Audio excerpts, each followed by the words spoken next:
Welcome to the Let's Talk BS podcast. I'm Bryan. And I'm Sofia, and we're coming to you live from the 757.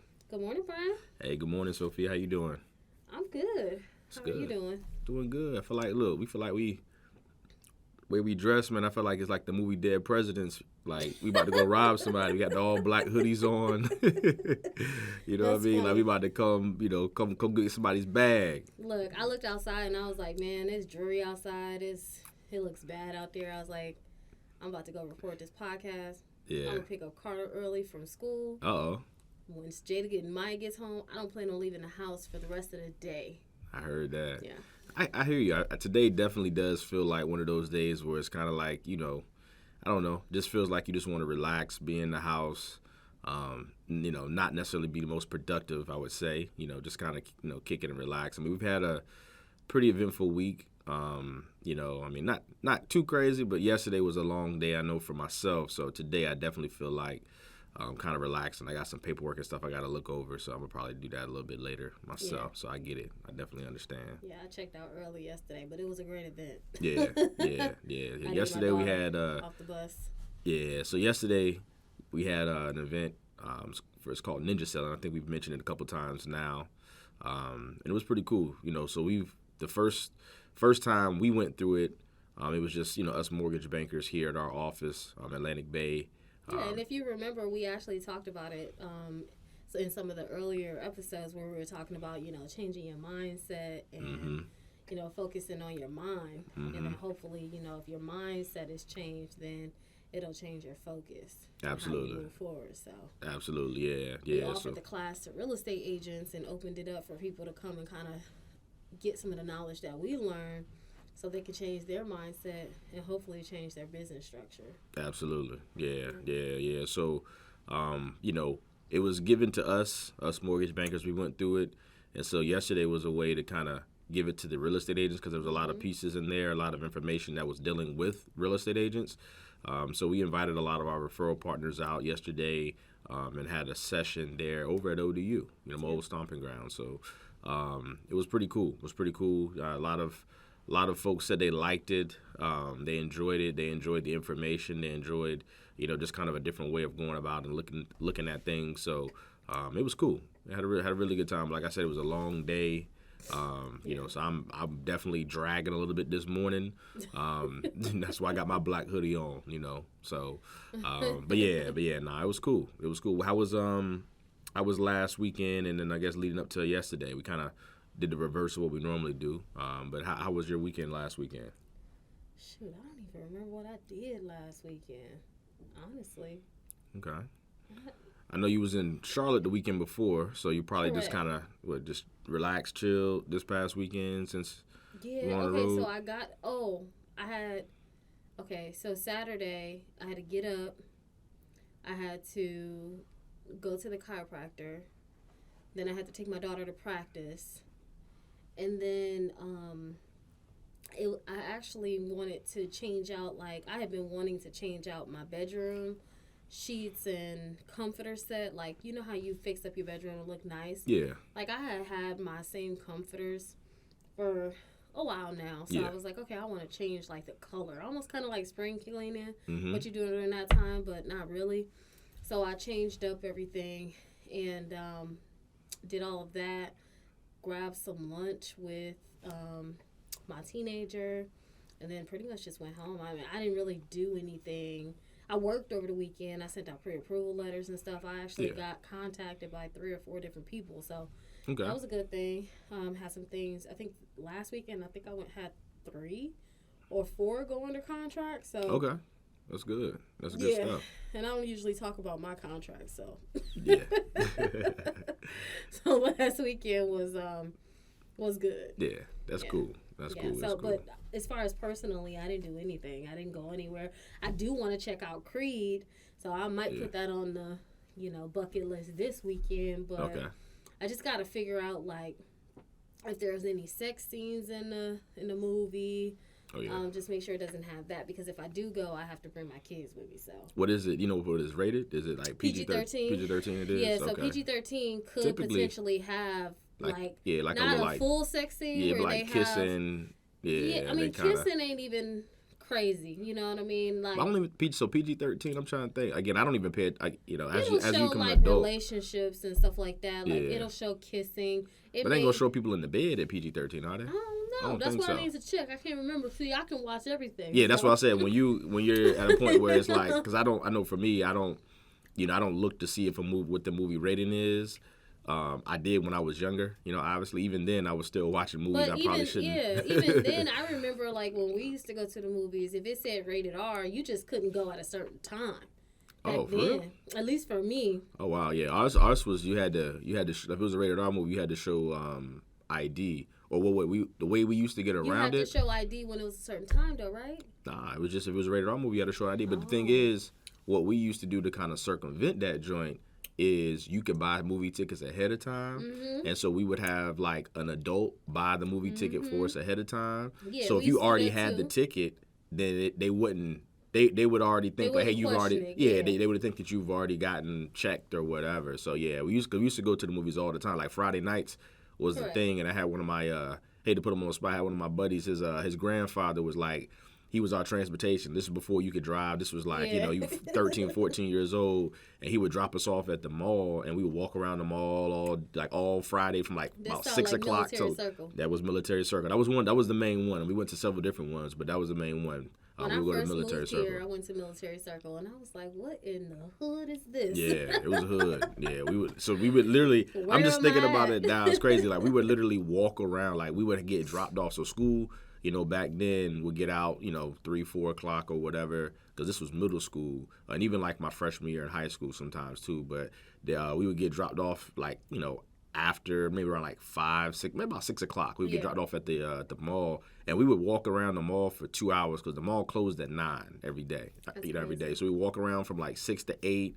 We would get something to eat from the food court, just chill, go into stores, look at stuff we not gonna buy.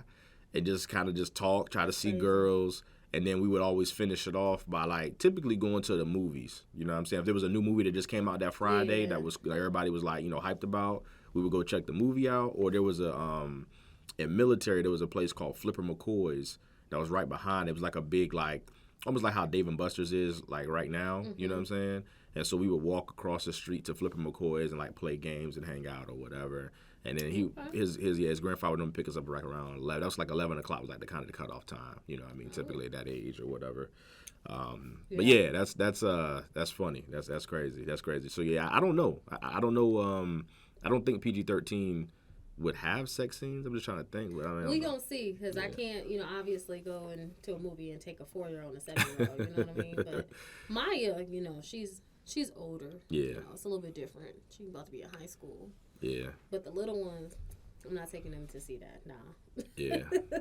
I'm good on that. So we'll see. We'll see if I can squeeze that in, or even if I can get a sitter or something. Somebody that usually I don't have like sitters unless they have kids type of situation for the most part. Yeah. So we'll see.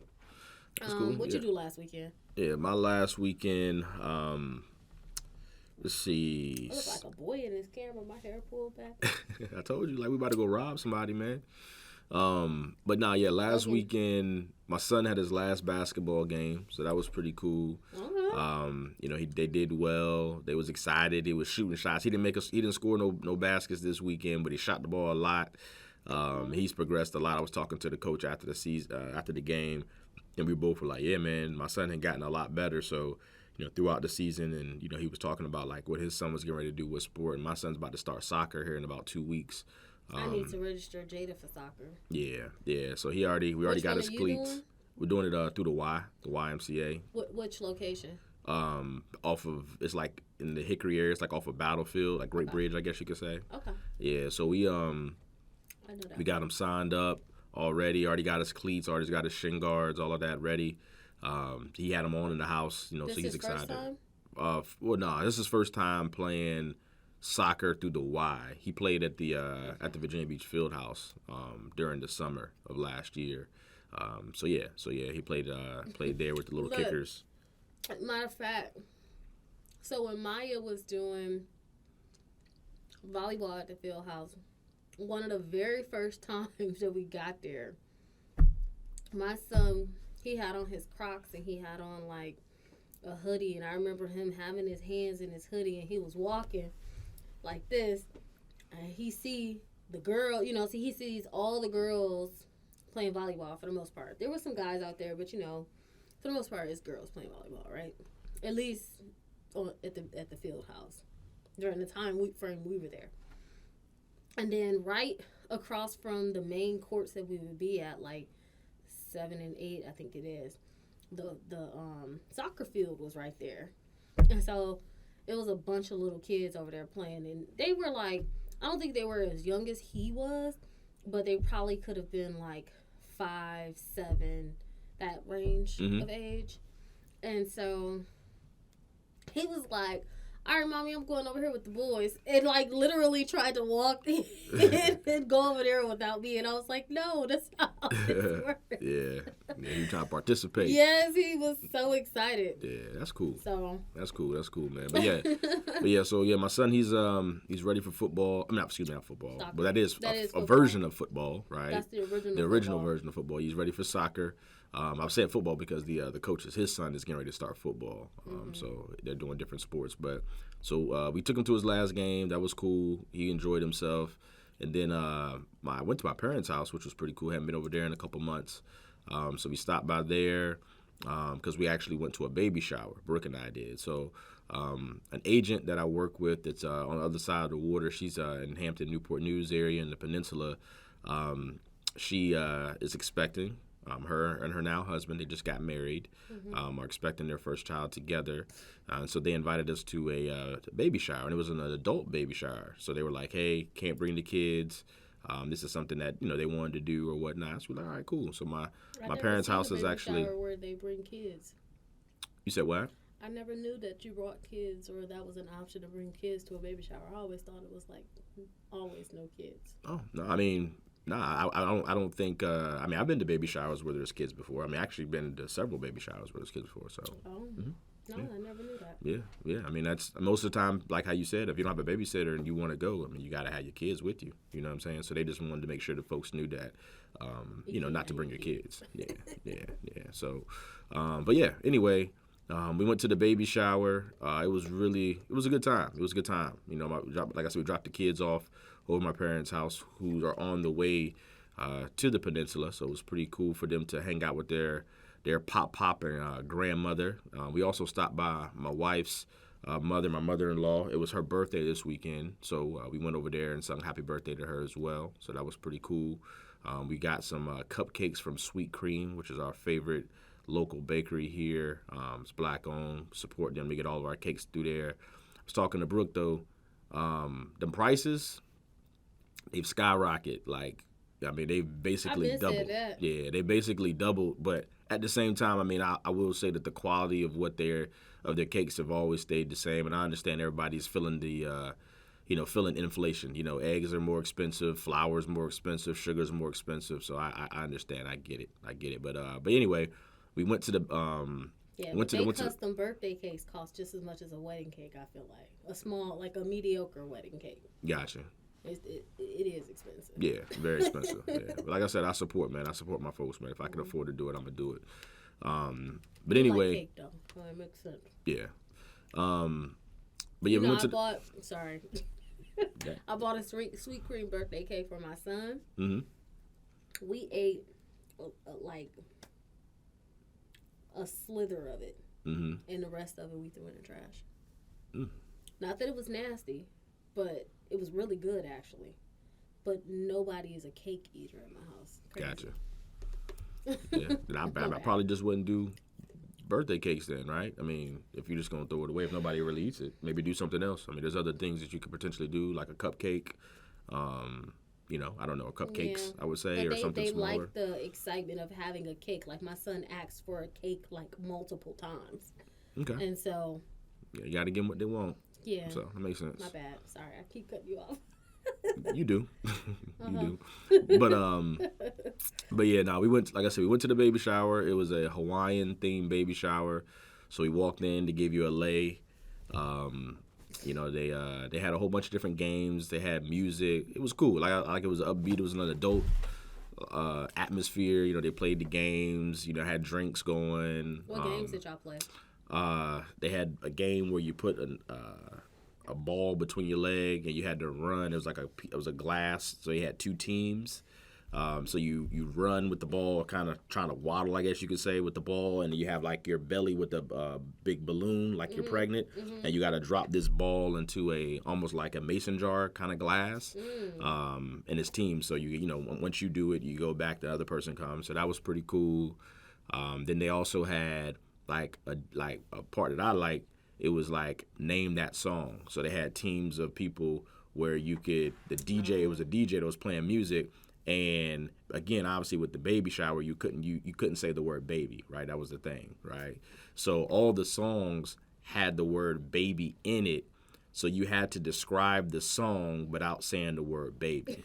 So it was pretty cool. Was cool. Yeah, so the DJ would play the song. You know, one of the songs was Ashanti, baby, baby, baby. Like, you know what I mean? And it had like, just a whole bunch of songs that had the word baby in it. And it was cool. And like people were like, trying to get it. And there was some stuttering and stuff. So. Because I'm over here sitting thinking like, okay, how would I describe that song? Correct. With Ashanti. Because I can't even like think of how it starts without singing. Exactly. And that's how he did it. Yeah. DJ, he was cutting the music where it makes you fit like the urge to say the word, but then you can't say the word. Yeah. So it was pretty cool. That was pretty dope.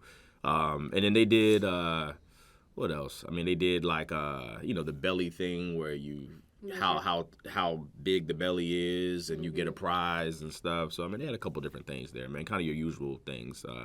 At a baby shower, but it was cool. It was cool. Like I said, we had a really, really good time. The food was good. They had a pasta bar there where, they had a chef there, making the food. You got to pick what you want, and they, they would make it, which was really, really tasty.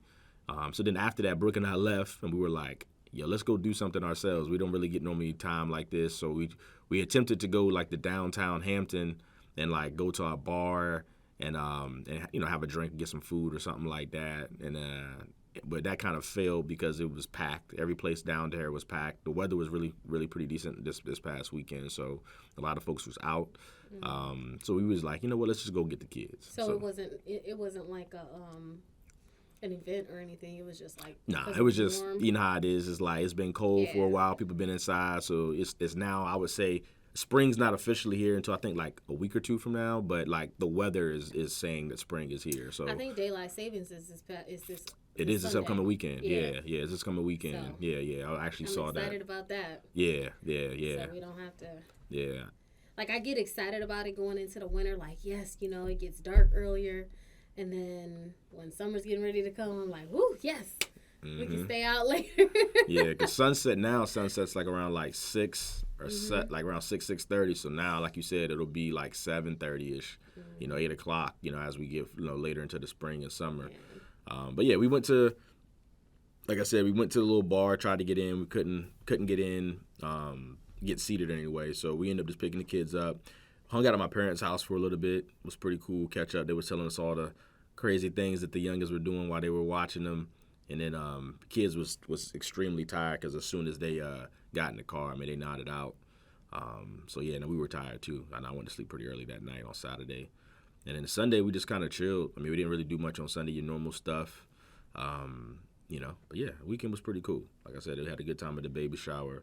I know, kind of going back to like work-related things, I think it was Tuesday, Jerome Powell, the head of the Fed chair, he spoke in front of Congress about, just kind of the state of what's been going on. And he had some interesting things to say and had the market kind of reacted negatively towards it where, he said that, the last time they raised the Fed rate, they did it, lower than what they've normally been doing because they've been seeing positive signs of inflation going down. But he said he kind of regrets doing that because inflation numbers actually went up, over the month of January and in February. So, he was like, he thinks it's going to be a little rocky. Thinks it's going to probably have to be a little bit more aggressive towards inflation to really kind of get things in order because we're still nowhere near where we need to be. And so on the bond market, there was a negative impact, which had rates go up. And then something else that happened, or that is happening, that we didn't talk about, but, it's coming down the pipe is those loan level price adjustments. Those loan level price adjustments actually, when it comes to the mortgages or the mortgages being delivered to Fannie and Freddie, those are being delivered May 1st. So as of May 1st, those mortgages are going to have a major change in pricing when it comes to like credit scores and debt to income ratios, and most of them are negative, unfortunately. So we're already having to start to disclose those now. So when we're locking in mortgages, we're having to go ahead and have those adjustments shown now, because by the time they get delivered to Fannie and Freddie, it'll be around May 1st. So we're seeing a lot of the changes in pricing on top of some of the some of the things that haven't been trending in the right direction. So a little tough time right now. I think everyone out there is kind of feeling it a bit. But, this is where you kind of really got to make yourself and really go out there and do the activities that's going to generate the business and, help the consumer, because folks are still buying houses. It's still happening. Inventory is still low. So that is a positive sign in the grand scheme of things. But, on a smaller level, there are a lot of, obstacles that we're having to try to overcome. So, yeah. Yeah, people are still buying houses, and we're still trying to convince people to buy houses and, let them know, like, how important it is. And I actually just recently had this conversation with my cousin because her apartment got flooded. And it actually came from the people who lives above her. Okay. And so this is the second time that it's happened in the last 12 months. Oh, wow. Okay. Where she's had to file a claim with her insurance, and she has a lot of stuff damaged. And then, like, what's even crazier is, like, our... so for me, my dress from Eritrea, it's a traditional dress, and it comes with like these vibrant colors and stuff like that, and it's typically made over in Africa and then shipped to us. At least that's how we do it. And she had hers like packed away, and it was kind of like on the floor in a sense. And so all that stuff got damaged. It's just, things that you can't really get back. You know what I mean? So it's kind of, you can get it remade, but it's just not the same. Correct. So. Yeah. Sorry to hear that. Yeah. Yeah.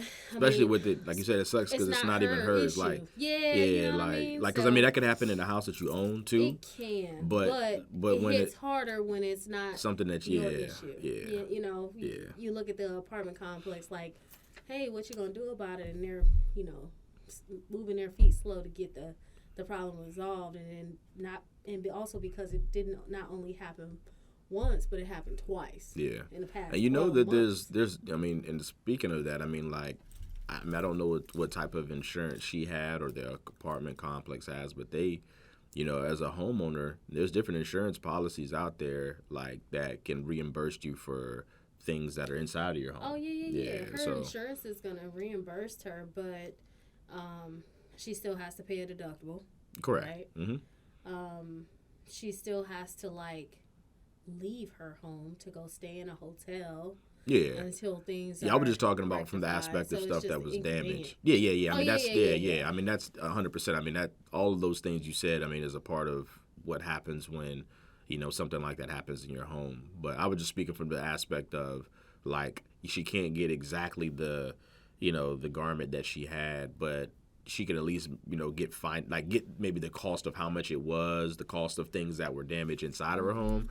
She should be able to get a check for those things. Yeah. So that's what I was just saying. So, that's one good thing. And that's why insurance is very, very important. It's something that I'm a very proponent of is having insurance really on any and everything. Like I'm building houses. Like this morning I was texting my builder because we have a house that we're building in Norfolk right now. And, he was texting me about insurances and what coverages we have and stuff. And, we had some small miscellaneous stuff stolen, he said, from the site. So, just trying to make sure that we're good and all that, and just kind of having conversations. And, who do you have your insurance through? Do you have this coverage, blah, blah, blah. Just, that stuff is very, very, very important, man. Of course. Yeah. Yeah. Even when I think one of my tenants, they didn't have renter's insurance, and so when we renewed the leases, because originally we were using the original lease from the last landlord, and so once that lease expired, And then I implemented my leases, and in there it basically, kind of lets them know like, hey, you should get renter's insurance. You're not required to, but it's something important. And so when they saw that, they called me immediately like, how do I get this renter's insurance? It was almost like they didn't even know about it. You know? Yep. So they ended up getting it, and they called me and was like, we got renter's insurance. I said, okay, that's good for you. That's cool. That's all right. That's cool. That's cool. Yeah. So, what about you, Adam? What else you had going on this week? I know we kind of talked about your weekend. You mentioned we have a Buffini on Tuesday. I think that was their last. Is that their last? Was that their last? See, I thought it was their last one, but I know that when we were there, they said they had one more week left. So yeah, they got one more week left. Okay. Mm-hmm. Well, yeah. So potentially, one more week. But I went in thinking that it was the last week, so I tried to make it, my intention to be there. Yeah. Then Monday we had a volleyball parent meeting. Okay. And how the school is. They want you to pay for everything. So yeah. We get there, they're like, this costs this costs that, this costs this. You got to buy that. They got to have this. I'm like, listen, y'all could have saved this meeting until later in the season. Like, yeah. Mm-hmm. No, but seriously, though, we went through, got everything, we had to get new shorts. They wouldn't allow the girls to have Nike Pros. I was like, what? Like, why do I have to get Champion version? Like, I should be able to get whatever brand I want. So they said no to that. But we bought the uniforms. We bought the parent shirts. Maya wanted to get, like, this custom cup made, but I didn't go with that. I was like, girl, we got enough water bottles at home. We got too many water bottles at home. I was like, we don't need another one. Like, I was like, you barely even want to wash the water bottles that we have, and she has this bad habit of using a water bottle. Mm-hmm. And you know how, like, water bottles are kind of hard to wash. So you have to buy those long little things. And so what she'll do is she'll, like, constantly set them by the sink, and then they can go, like, a week without being washed because she's like, oh, they're soaking. Mm-hmm. I'm like, nah. So I told her, I was like, no, we don't need any more water bottles. We're done. Yeah, we have a whole bunch of. It's funny. We at my son's game, he has, we take a water bottle, so you can drink, obviously during, the game or whatever. Mm-hmm. And so it's funny because I think it was a couple weeks ago, like his teammates, like I want to say 4 of them had the exact same water bottle. So it was like, I remember they didn't know whose was what. So they came to the bench and were looking like, is it like looking or whatever. So I was like, you know what? I was like, nah, I'm going to hold your bottle, so you got to come to me during the game so you don't get confused with drinking. And it was funny. Or write his name. Yeah, exactly. Exactly. And so it was just funny to see, like, I mean, all the parents had the right, because it was, had the same mindset. Yeah, when it came to the water bottle. And then this past week, speaking of water bottles, we have a whole bunch of them, like you said. Speaking of this, like after the game, as I mentioned to you, and mentioned before, just in general, like, the kids will go crazy for the snacks, the juices and all that. Mm-hmm. So my son left his water bottle at the game. So we had noticed when we got home, we were like, hold on, we forgot to get the water bottle. Or he did, because that's really his responsibility to make sure he, he takes it and brings it home. And so we were like, man, we got a whole bunch of them. So, hey, just, it's a lost cause. We're not going to turn back around and go all the way back there to get it. So. Listen, I be throwing away water bottles. I ain't going to lie to you. Yeah. I throw them away. Because, I mean, especially like, I try to tell my kids, don't put juice in water bottles because they're already hard to clean. Yeah. You know what I mean? Yeah. And if you have the ones that are metal on the inside and they keep the water cold, after a while, I don't know about you, but ours, it starts to smell like metal. Like you can, it has a smell to it. I don't even know like what that is or why it does that. I've never researched it, but if it gets like that, and I bleached it and done all things, and it just keep going back to that smell, I just throw it away. Throw it away, Yeah. All right, so outside of that, I mean, let me tell you. I forgot. Let me tell you guys about this. So I had one of the contracts that I got last weekend. The buyer was buying a home that had a solar panel loan. I guess the sellers at some point wanted to add solar panels to their property in order to get a tax break, one, and then 2, to reduce their energy bill, which is great, right?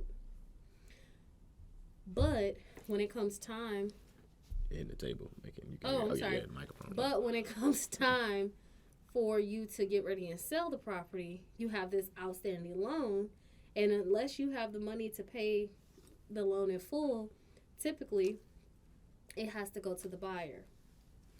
Well, the buyer had initially agreed to take on the responsibility of the loan. She was like, oh, $147 a month, I can handle that, because in her mind, if she's going to have a $0, electricity bill and potentially even get costs cut from her gas bill, that's a win-win situation for her, right?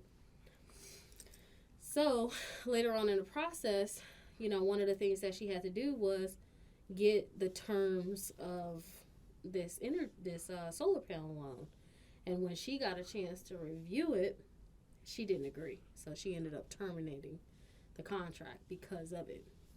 But long story short is when you're out there and you're looking at a property, you just want to make sure that you know the terms of this solar panel loan, and make sure that the outstanding balance that is owed and the purchase price of the property that you're buying does not supersede the value.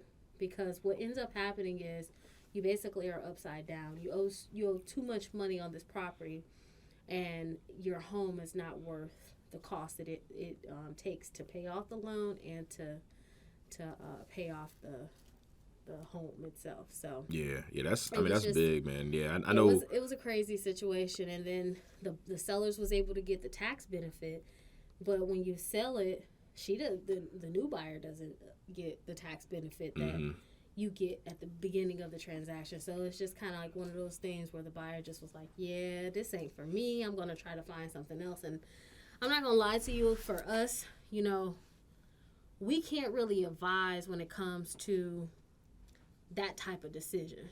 You know what I mean? If you want the solar panel, we have to allow you to make that decision. But I remember getting it, and I was like, are you sure you want this? You want to take on this loan? She was like, yeah, Miss Sophia. I was like, okay. And, you keep it moving, but it was a lot. It was a lot of money that she was, obligated to pay. And I was just like, man, I'm so glad that you got a chance to actually sit down and you didn't just get the paperwork signed and keep it moving. Like, she actually read her terms and read the agreement and took the time to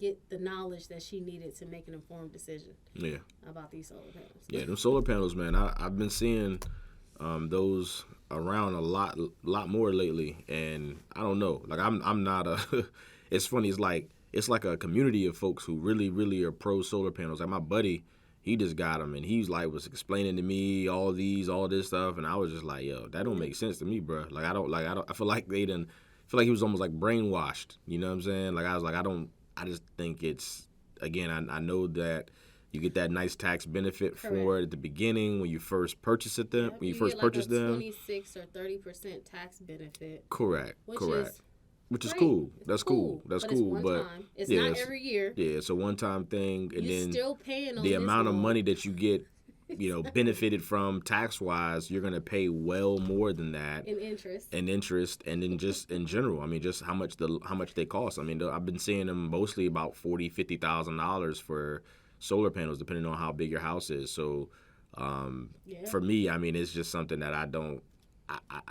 I'm old school, I guess, when it comes to that, man. Give me my electric bill, give me my gas. I'll try to monitor it the best I can. I'll turn the AC on, have it programmed when it needs to be on, off, whatever, and I'll just go that way versus like. Especially if you don't plan on being in the house for that long. Correct. That's the thing. Correct. Because that's like when you're getting a solar panel, you're getting that type of loan. That better be your forever house. Yeah, like that's something that's attached. So like when you try to sell that house, it's stuck. Like it's something that's attached to that house, and if you don't have the difference in equity to sell and have that there, I mean, a lot of times people don't understand. Like that's money. Like even from a selling perspective, right? If I own a house, let's say I've lived there for 5 to 6, 7, 10 years, and I have like, I don't know, $60,000-$70,000 in equity, right? So I'm now trying to sell this house, trying to, maybe make some money, maybe I want to move up, buy a new house, I got to move to a different area, and I have solar panels on my home.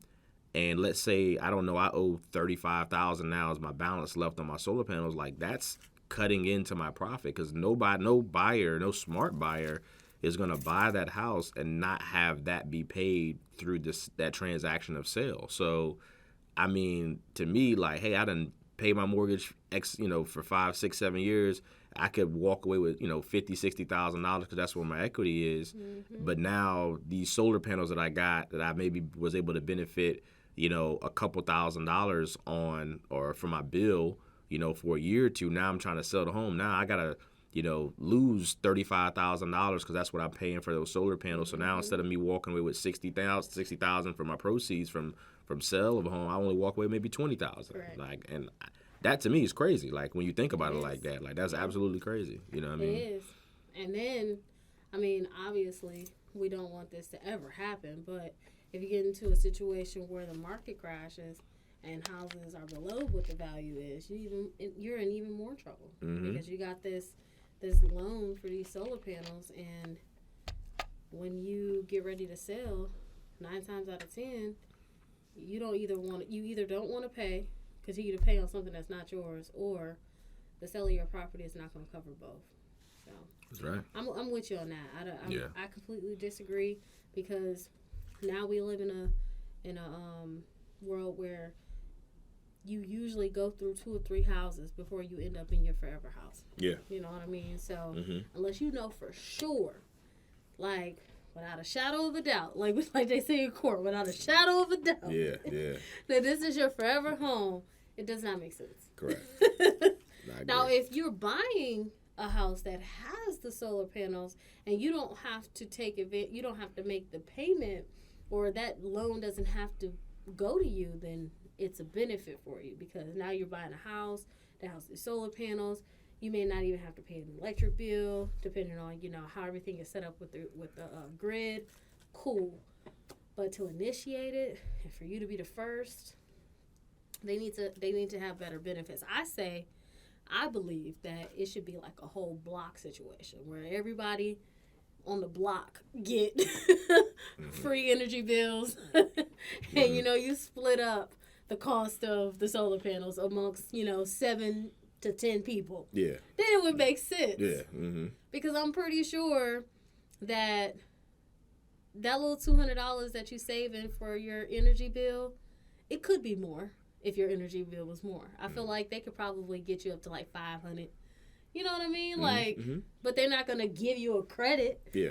You know what I mean? Like, yeah.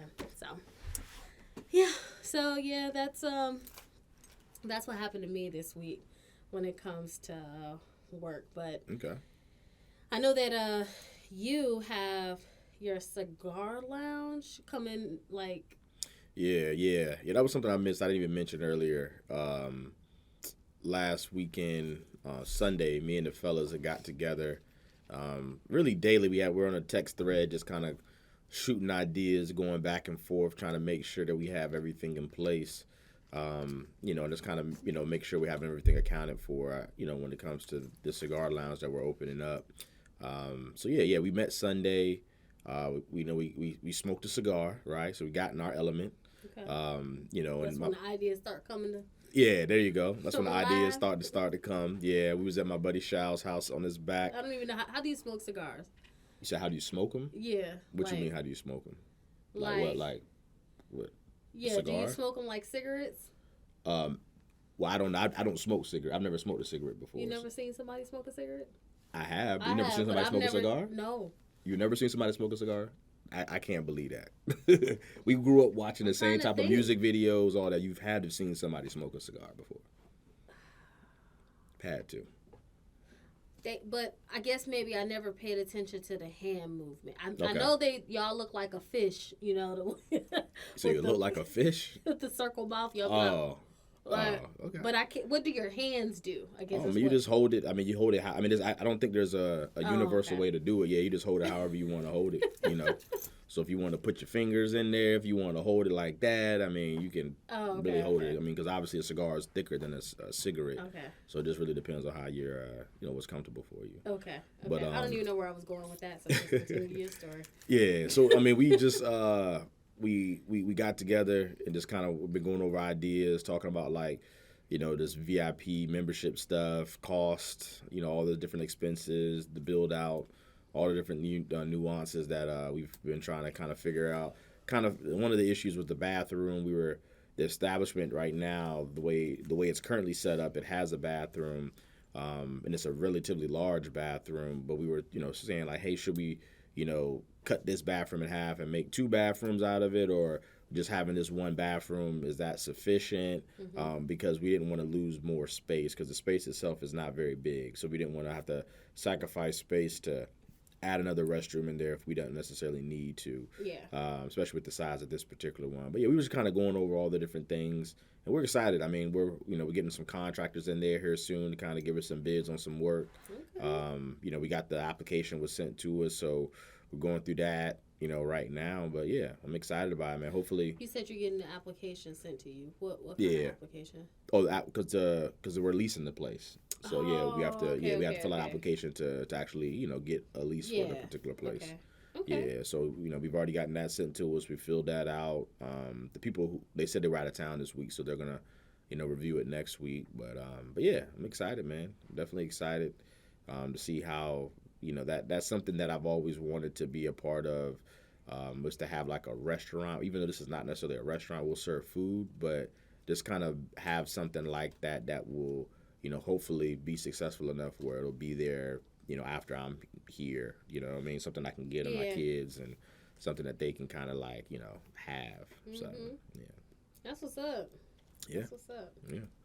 Congratulations on that. Oh, yeah. I appreciate it. Like I said, it ain't happened yet. So, we were just going through the... it sounds like, Yeah, we're doing a lot of upfront work. Just, we've been on calls with restaurants, consultants. The things that you guys have done so far, it sounds like it's going to happen. The only thing that's going to hold you back is if you can't get the space, that particular space. It's not going to hold you back permanently, but... Correct, yeah. That space, though, is, like, prime. So we're, like...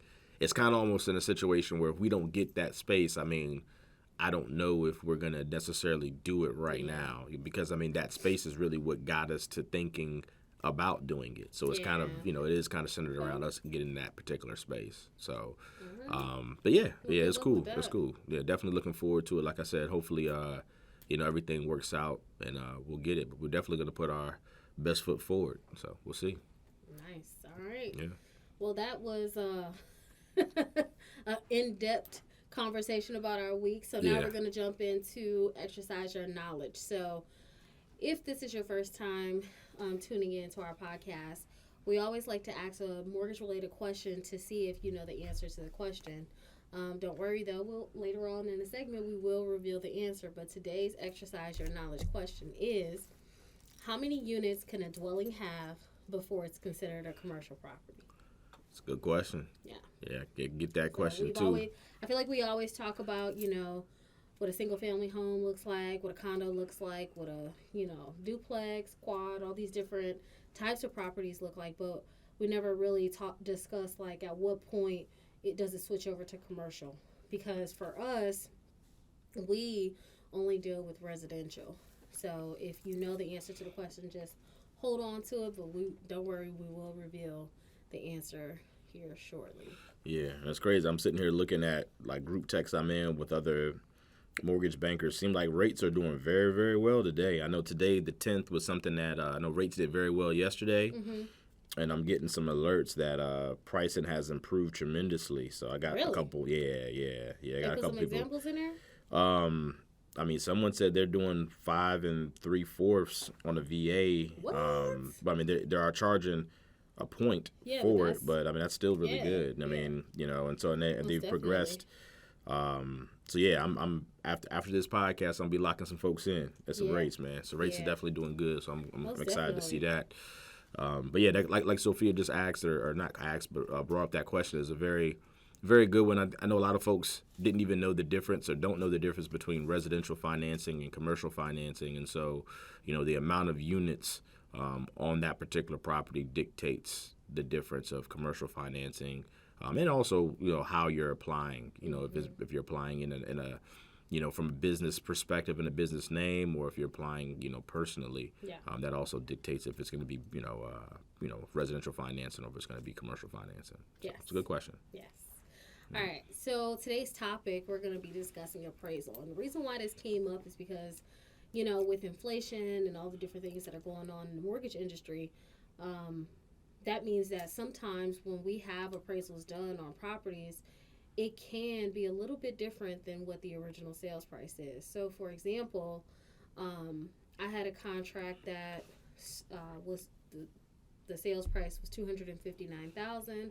I just got the alert this morning that the appraisal came in, and it looks like the appraised value is $255,000. So it's actually less than what the original sales price is. So when that happens, then we have to kind of come back to the table with the real estate agents, and then the agents get together to come up with a fair solution amongst the buyer and seller. So today we're going to talk about, when a low appraisal comes in, when a high appraisal comes in, and the different steps that it takes to come to a common ground and what that means for the buyer. So low appraisals. Yeah, so I'll kick it off. First off, I think most folks at this point know what an appraisal is. I'll talk about it real quick just so folks understand what that is. So when you're buying a home, there's a third party that will go out who's a licensed appraiser. They're going to go out and take a look at the home, the condition of the home, and then they also have the ability to see what the comparable sales are for that particular home. So they're going to be able to see what houses sold for that are similar square footage, similar amount of bedrooms, similar amount of bathrooms, and that are within about a mile radius of that home as well, right? So they'll be able to give their opinion of value. That's an appraisal. And so a lot of times a contract, when someone gets under contract to purchase a home, they're basing that off of whatever that listing agent and seller come up with to put out there to say, hey, this is what we're going to sell the house for, right? And so that's their opinion, right? So that's not necessarily an exact science. It's not an exact, anything. It's just, hey, based on, comps. They're going to go about it the same way. A listing agent will walk around a person's house, say, hey, okay, this is, above average, below average as far as the condition of the house. And then they'll look at the sales and they'll say, hey, this is what I think you should list your house for. So from the buying perspective, when a person is purchasing a home, they're going to, and the mortgage company that they're getting a mortgage from, they're going to have to get an appraisal done by a third party to give their opinion of value to make sure that the money that's being lent is based on what the true value of that home is at that particular time. And so obviously with it not being an exact science, with it being several people's opinions, to come up with a value, there will be times where the home will come in low, right? So let's say you're under contract, like Sophia just mentioned, let's just use $300,000. I know that's the number I always like to use, right? Let's say the house is listed for $300,000, but the appraisal comes in at $295,000, right? The mortgage company, we can only lend based on what the house is worth, right? Because it's not in our best interest to lend to what another person's opinion was on what they thought the home was worth, or even what you guys agreed to terms for beforehand, right? We're only going to base everything off of what this third party is saying that they feel that the value of the home is. So at that particular time, the number one, I would say, likely outcome is that the buyer and seller then renegotiate to have that sales price lowered down to $295,000, right? Because it's not in the seller's best interest to try to sell the home to somebody else or go through the whole process, especially when you're already on the contract, you already had agreed to terms. You normally, when appraisal happens, that's one of the last things that typically, that result of the appraisal is typically one of the last things that happens right before you close, right? So you're that close to the finish line. Obviously you may profit a little bit less than what you were initially anticipating, but it's better to go ahead and go that route versus Correct. starting that process all over again. And who knows, the next appraiser, if somebody's buying a house and getting financing, could come in even lower than that, right? So just kind of running that risk that you don't want to necessarily go through that process and have to have that happen. So typically in those situations, the number one I guess course of action is to have the buyer and seller renegotiate. Now, sometimes I've seen, a seller, let's say if that house had a lot of offers on it, sometimes the seller would say, you know what, I can easily call up this buyer over here who really wanted the house too, and they would be willing to pay, the $5,000 to buy this house, right, out of their own pocket, right? Because even though the financing is only going to allow you to lend up to what the house is appraised for, you could actually out of your pocket still make up that difference and still buy the house for whatever that agreed amount was at the beginning. So it really just depends on the demand of that particular property, but you do go back to the negotiation aspect of the transaction and figure out what's, what common ground can you come with from or what kind of common ground you and the seller or the buyer and the seller could come to when it comes to that. So that's typically what happens when it comes to a lower appraisal. Yeah. So like Bryan said, you got 3 options, right? You could either walk away from the deal. You can ask the seller to reduce that price down to the at least appraised value so you can move forward with your transaction. Or if you really love the home and the seller is kicking back, you could actually pay the difference out of pocket yourself. So if it's a house that you really love, then like Bryan said, if they sold it to you for $300,000 but the value came in at $295,000, you have the opportunity to pay that $5,000 difference out of pocket. So those are the 3 things that can happen when that value comes in low. Now, when the value comes in high, guess what? You get equity. Instant equity, baby. Instant equity. There's really nothing that happens in that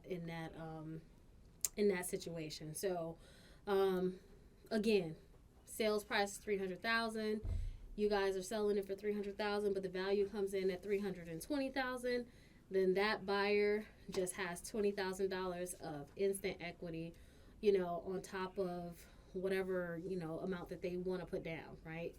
And it's a great thing. I know the listing agent and the sellers, I know that typically, one thing I'll mention real quick, my fault, Sophia, for jumping and cutting you off, but I know listing agents and sellers, they don't get to see what the appraisal comes in at from the buyer's perspective because the buyer is the one that's paying it.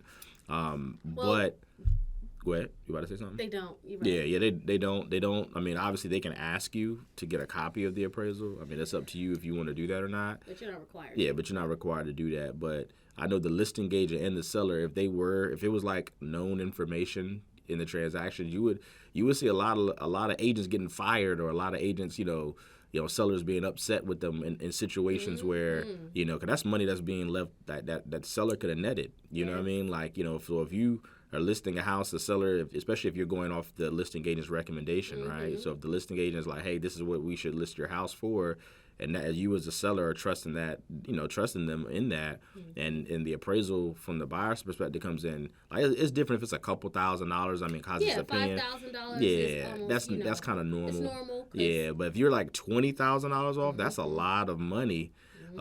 That's just being lost from a seller's perspective. That you could have listed your house at $320 and netted $20,000 more. So you definitely want to. Make sure you hire the correct person to kind of run the appropriate comps that make sense to what your value may or may not be. Correct. Yeah. I know that sometimes, we do have agents that tend to put it on the market for a little bit more than what the comps show. And those things happen. And when they do, you may end up with a low appraisal, but you also may end up with it appraising at value depending on what the comps show in that area. But in the case of the appraisal coming in higher, you as a buyer, you have instant equity. You're getting a great deal from the situation. You don't have to report that your appraisal came in higher to the listed agent or the seller for that matter. And you walk away like with a smile on your face, pretty much. Correct. And again, just want to reiterate that, appraisals are done for deals that you're getting a mortgage for. Yeah. So if you're buying a house cash, you're not required to get an appraisal, right? Because there's no interest, there's no third-party interest as far as a mortgage that is being collateralized to the home. So you could ask for an appraisal. Obviously that's something that you you can can get anything negotiate. you want done. Yeah, you could do that. But as far as something that's required or something, I would even say that's commonplace.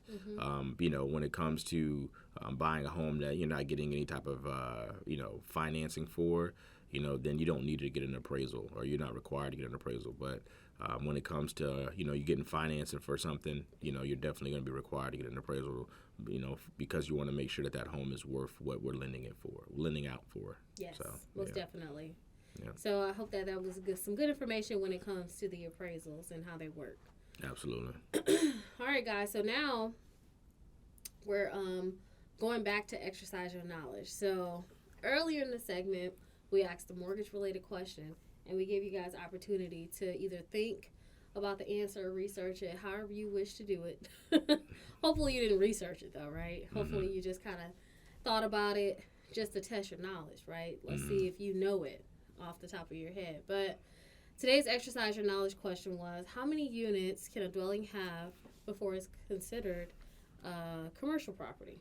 So, drum roll. 4. So 4 is the max when it comes to a home being considered residential, right? Yes. So you're looking at like your quadruplexes, right? That's a 4-unit property, multi-family unit property. Going back to elementary math. There you go, quad. Right? Yeah, yep, exactly.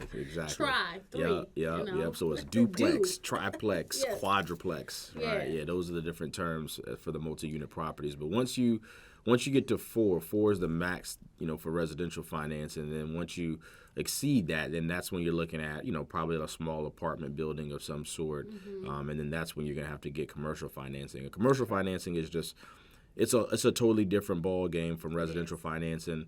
It's a lot of different nuances, a lot more skin in the game that you have to have because of the amount of units involved, the amount of living space that's involved. So yeah, it's just a different beast in itself. Yeah. But yeah, that 4 is that max when it comes to residential, and the 5 then flips you over to commercial financing. Yeah. And then with commercial financing, for the most part, it's not obsolete, but typically you're not living in it. Correct. Yeah. Most times it's an investment piece. Yeah.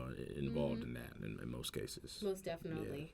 Yeah. All right. So I hope that you guys learned a lot of information when it comes to the low appraisals, high appraisals, and when it comes to residential versus commercial property. But what you got coming up next? Let's see. Like I said, today's Friday. Today I'm gonna definitely relax.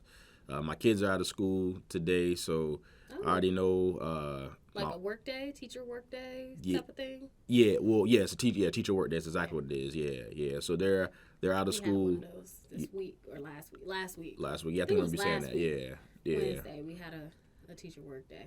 Yeah, so my kids are out of school today and Monday. So what we decided to do is we're going to go down to the Outer Banks. We have a house down there, our beach house, that typically the season for it to be rented is going to start here. Beginning April, mid-April is kind of when, that weather shifts and a lot of folks book the home to stay in for short-term rental.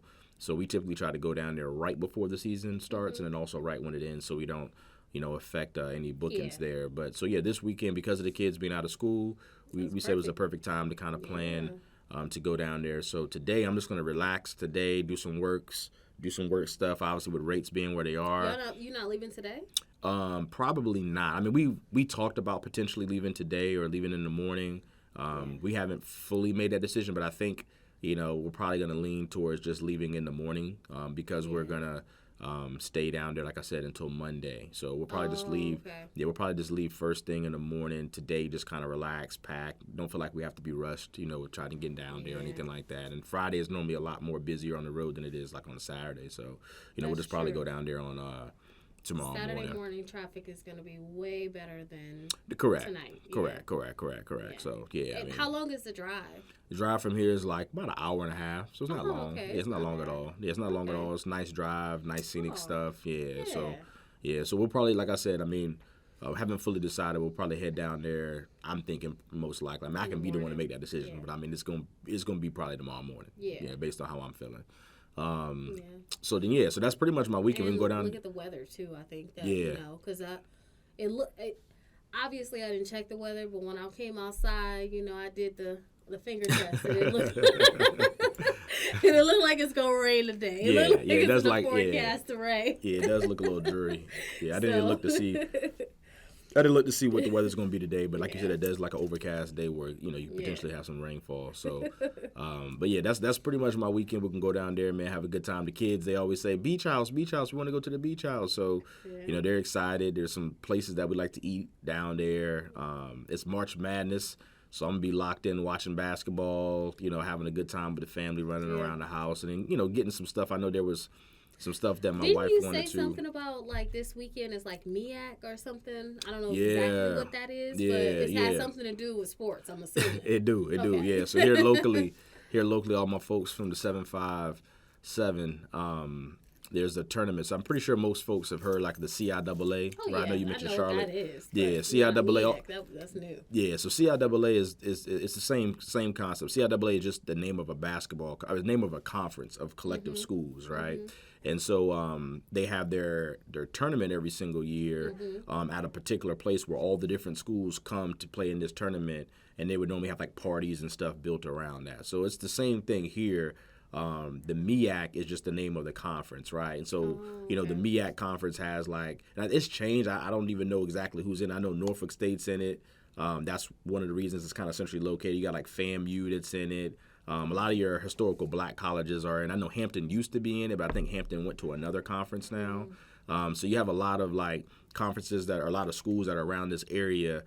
They play in a tournament at the Norfolk Scope here locally, and so there's a lot of parties. Is that where they have like the Scope's that big? Yeah, I mean that's one of the places they have like the comedy shows. Yeah. Norfolk Scope is that's where they had the Kevin Hart show that I went to a couple months back. Okay. But yeah, Norfolk Scope's a big centralized place. I mean they would have like that's the one where like you said comedy shows. They've had wrestling there. I mean it's a whole bunch of different stuff that they have there. There's one of our local hockey team, the Norfolk Admirals.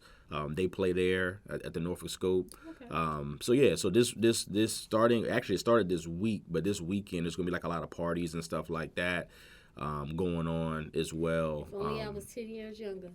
Right. Yeah. Me.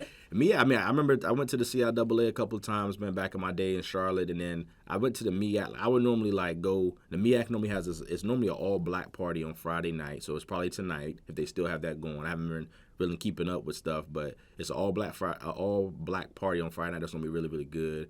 And then they also normally have a day party. When you say all black, yeah, you gotta dress in black. Okay. Yeah. You never like all white parties, all black parties. You said all black. I was on a whole other thing. Oh, like you got to be black to go there? No, nah. Because I ain't never seen an all black party. All white, yeah. Oh, for real? No, all black party, yeah. It'd be it's all black parties too. I ain't never been to an all black party. Yeah, it's fly. So when you said that, I was like, Yeah, it's fly. It's fly. I guess because of the time of the year. Yeah. It would be, right? Yeah, I guess it's just the time of the year because it's not quite spring yet. So, people ain't really out here wearing white like that quite yet because it's cold. It's an all-black party. The tradition is for you to start wearing white after what? After Easter? Yeah, after Easter. Yeah. So since we're not quite Easter there, they do the all-black party. And it's normally pretty, I remember back in the day it was pretty cool. And like I said, there's normally a big day party that they do on Saturday as well. So it used to be a good time. Like I said, I used to go out and hang out. And but yeah, the MEAC should be fun. You should check it out. I mean, if you ain't, you're not. Nah. Okay. I'm not going out. Okay. I mean, you was out last weekend. I mean, or 2 weekends ago, was it? Went to Charlotte, So it's the same thing. Yeah. I mean, that's all I'm saying. Kinda, but I mean, they got day parties and stuff. That's what I'm saying. So it's not like you got to go out and be out at 2:00 at night. I'm just saying they got. Nah, I definitely ain't doing that. Then, I would do something in the daytime, but I'm just good. Okay. That's all. I'm just gonna chill. I really. I'm looking forward to doing a whole lot of nothing. Yeah. Tonight. Yeah, I feel you. Yeah. So. But that's my weekend. Like I said, I'm just going down to the beach house, man, and kicking it. Like I said, there's some things like Brooke had bought some pillows and stuff that she wanted to put there. We did last time. We had went down there a couple weeks ago just to kind of check in. So I think she had grabbed some more stuff like some linen, some like bed. Comforters and stuff like that she wanted to kind of switch out or whatever for the season. So yeah, we're just gonna do that stuff and relax. Sure. Oh, okay. Yeah, I have volleyball tomorrow. My daughter has practice, and then on Sunday, Um, we have open gym, and then actually one of the old coaches asked me to come in and help out and coach for the YMCA season that starts March 25th. So I'm gonna go in there, check out the girls because it's gonna be a co-ed team, and it is ages 14 to 18, so it's a little bit more experienced people. So we'll see, how that goes. But I think it'll be fun. Okay. I've only coached volleyball once, and when I first did it, I didn't know what the hell I was doing. But now I feel like after watching tons of games and that first season of coaching, I think this time around I may have a little bit more feedback than I did before. And so with them asking me to help out with the older kids, I think I'll learn a lot more. So okay, we'll see. Cool. See how that goes. And then next week I'm doing some pop buys. I know that we have the town hall on Tuesday, which is great. I know that last town hall we had, there were so many different changes. So I think I'm hoping that this one will be a little lighter. Yeah. That's what I'm hoping for. On Tuesday, I'm getting me a massage, too. I got that scheduled. I can't wait for that. Like, I've been dying to get a massage for a minute now. And so I booked it on Tuesday, so I'm definitely looking forward to doing that. And I think I got like an 80-minute massage, if I'm not mistaken. So okay. I can't wait. Can't wait for it. Well, that sounds exciting. Have fun with that. Oh, yeah. Oh, yeah. All right, guys. So you know that we never like to leave without giving you some motivational words. So today's quote of the day is, you want to take the honors? Sure. I think you found this one today. Yeah. I did. So it says, do what you can with what you have where you are. I like that one a lot. A lot of times when it comes to things that we want to accomplish or things that we want to do, we always feel like we have to have a certain this or a certain, whatever to get started. Mm-hmm. And you can get started with whatever you currently have. And as you continue to progress, then you'll grow. You'll be able to get more and more. Like, that's the thing, is always getting started. Like a lot of times we'll just put off something because we feel that we're not, in the position to start something because we don't have it yet. But no, you can go ahead and get started now in some form or fashion. And as you continue to progress on that journey or whatever you're trying to do, you'll be able to obtain the things that you're trying to get to continue to further that push, further that journey that you're looking to accomplish. So, all right. Yeah. Well, that's all the time that we have for you today. Please follow me on Facebook and Instagram at skb_mortgage. Yep, and I'm Bryan Royster, so it's Bryan _Royster, BRYAN_ROYSTER. And again, it's the Let's Talk BS podcast. You got to holler at us. You got to see us. You got to repost us, all of that. Yes. Well, guys, thank you for listening to our podcast, and we will see you next week. See you next week.